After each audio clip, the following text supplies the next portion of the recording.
പല മീഡിയകളിലും ചർച്ചയാകുന്നത് സന്ദീപ് വാര്യർ എന്ന വിഷയമാണ്.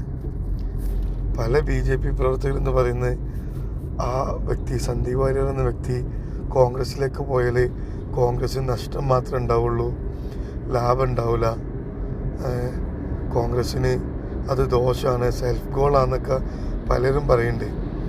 ആ ആളുകളോട് എനിക്ക് ചോദിക്കാനുള്ളത്, ഇപ്പോൾ കോൺഗ്രസ് പാർട്ടിയിൽ നിന്ന് നിങ്ങളെ പാർട്ടിയിലേക്ക് ഒരാൾ വരുമ്പോൾ നിങ്ങൾക്ക് നേട്ടമാണോ അതോ നഷ്ടമാണോ? പിന്നെ നഷ്ടമാണെങ്കിൽ എന്തിനാണ് നിങ്ങൾ കൈയും കെട്ടി കൈ നീട്ടി സ്വീകരിക്കുന്നവരെ?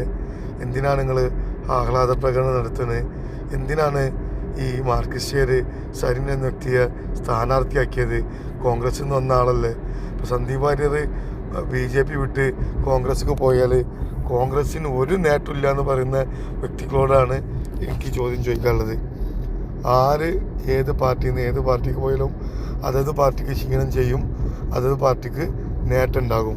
അത് വ്യക്തികളെ ആശ്രയിച്ചിരിക്കുന്നതാണ് ഞാൻ മനസ്സിലാക്കുന്നത്. കാരണം സന്ദീപ് വാര്യർ നല്ലൊരു വ്യക്തിയാണ്, നല്ലൊരു പ്രവർത്തകനാണ്. സരിനും കോൺഗ്രസ്സിൽ അത്യാവശ്യം നല്ല പ്രവർത്തനവും എല്ലാം ഉണ്ടായിരുന്നു. ഇത് എല്ലാം അതത് പ്രവർത്തകർക്കിടയിൽ ചില മാറ്റങ്ങളും ചില വിദ്വേഷങ്ങളും ചില നന്മകളും എല്ലാം ഉണ്ടാക്കും.